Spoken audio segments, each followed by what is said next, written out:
Muito boa tarde, meu irmão, paz do Senhor. Chegando aqui para mais um momento de sabedoria. E para o momento de sabedoria de hoje, eu quero falar sobre esse vídeo que eu acabei de te enviar e eu espero que você tenha assistido. Se você não assistiu, assista, porque ele é de extrema relevância, onde o pastor Marco Feliciano sofre uma perseguição pelo simples fato de professar a sua fé e agir conforme nos orienta a Sagrada Escritura. E no final, um outro pastor, ele dá uma sugestão de como nós, pastores, nós, servos de Deus, que lidamos com libertação e cuidado de almas de um modo geral, devemos nos comportar a partir de agora a fim de tentar evitar um processo ou uma perseguição jurídica maior por parte de outras pessoas, usadas pelo próprio diabo. Isso, para mim, não faz muito sentido, porque o Senhor Jesus ele disse que haveria um tempo em que nós seríamos perseguidos e que também nós seríamos entregues aos magistrados.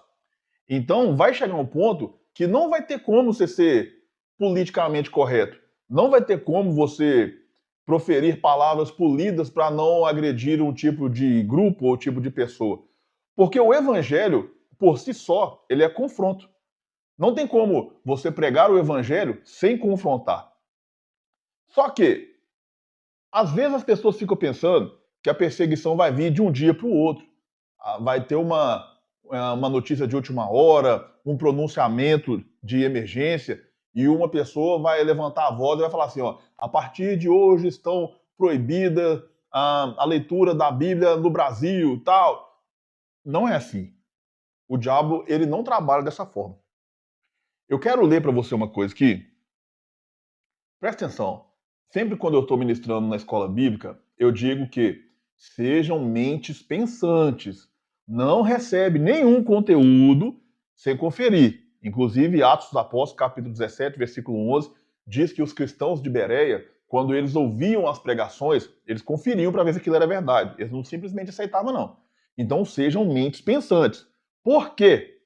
Qualquer cristão que você chegar para ele vai falar assim, ó, a Bíblia é confiável? Ó, eu faço para você essa pergunta. A Bíblia é confiável? O que você acha? Você vai responder que sim, né? Tá, então vamos dar uma conferida? Olha para você ver. Irmãos, às vezes eu falo coisas que parecem polêmica, mas nós temos que estudar não só o que a Bíblia diz, a gente tem que estudar a história da igreja. A gente tem que estudar como era a igreja do princípio, como foi essa evolução da igreja, aconteceu dos apóstolos, ali da primeira igreja, ali a partir dos apóstolos e até os dias de hoje. Nós temos que estudar, porque ó, eu vou ler aqui um texto que se encontra no Evangelho de Mateus, capítulo 17, e o versículo de número 21. O que isso tem a ver com o vídeo? Você vai entender. Diz assim, ó, eu estou usando aqui, ó, essa aqui é a King James, 1611. Excelente Bíblia. Mas vamos lá. Mateus 17, 21. Diz o seguinte: mas essa espécie não se expulsa senão pela oração e pelo jejum.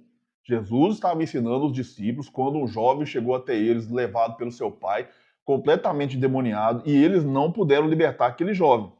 Então os discípulos ficaram, né? Ué, o que a gente está fazendo de errado? E Jesus ensinou: vocês não conseguiram porque a fé de vocês ainda está meio fraca. Se você tiver fé de um tamanho do grão de mostarda, vocês vão ordenar que o monte se lance ao mar, assim será feito. Porém, essa casta de demônio, essa raça de demônio, esse tipo específico de demônio, você não vai conseguir expulsar se você não tiver uma vida de jejum e oração. Entendeu? Você tem que ter vida. Não é jejuar uma vez com um caso específico, não. É vida de jejum e oração. Bíblia. Agora, vamos ler outra Bíblia? Bíblia judaica. Mateus, capítulo 17, e o versículo de número 20. Vamos ler aqui a partir do 20. Ó, vamos ler o 19, né? Então os talmidim, quer dizer, os discípulos, se aproximaram de Yeshua, que é Jesus, em particular, e disseram: por que não conseguimos expulsá-lo? Verso 20. Ele lhes disse: porque vocês têm pouquíssima confiança. Eu lhes asseguro que, se tiverem confiança tão diminuta quanto uma semente de mostarda, poderão dizer a essa montanha: saia daqui e vá para lá. E ela sairá. De fato, nada lhe será impossível. 21. Eu vou postar uma foto aqui depois desse vídeo aqui, ó.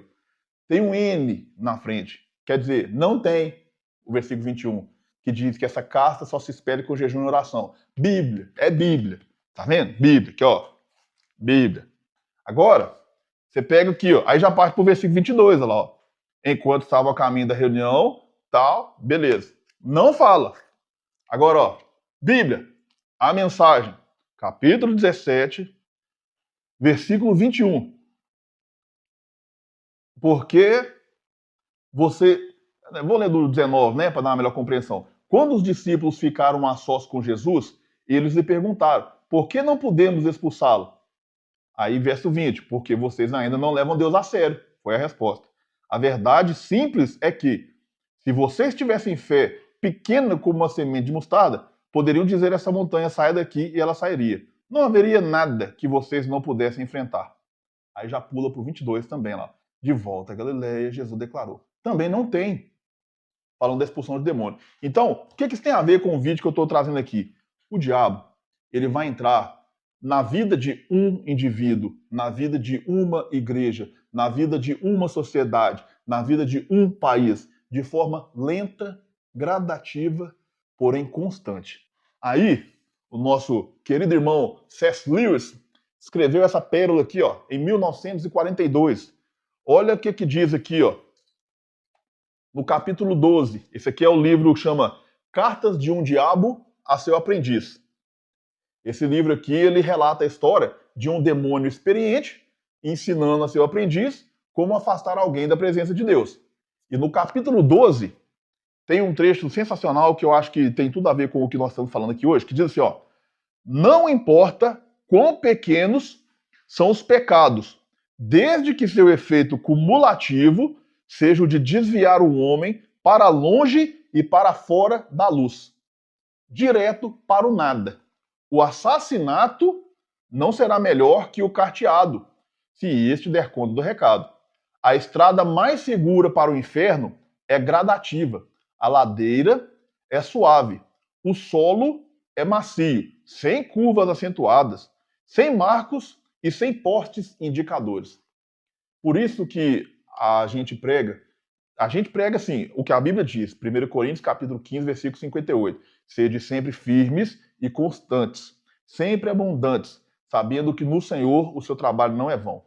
Então, irmãos, você que tem algum cargo, ou você que não tem cargo nenhum, mas você é cristão, se comprometa com o Evangelho, se comprometa com o reino, se comprometa nas coisas pequenas, no horário de chegar, na participação das atividades da igreja, na vida de oração, no evangelismo, sabe? Se comprometa com as coisas pequenas, porque o diabo não vai chegar com uma arma na sua cabeça e falar assim, entra por essa estrada aqui. Não, ele vai te deixar confortável, achando que você está tranquilo. Ah, Deus sabe todas as coisas. Ah, mas todo mundo faz.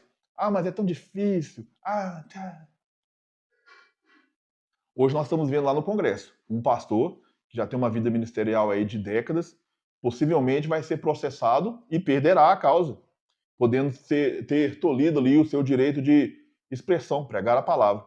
Amanhã pode ser comigo, pode ser com você. Se nós, como igreja, não abrirmos nossos olhos para estudar profundamente esse livro aqui, entendendo o que está escrito aqui, entendendo cultura, entendendo quem escreveu, por que escreveu, para que escreveu, nós podemos ser facilmente enganados pelo diabo.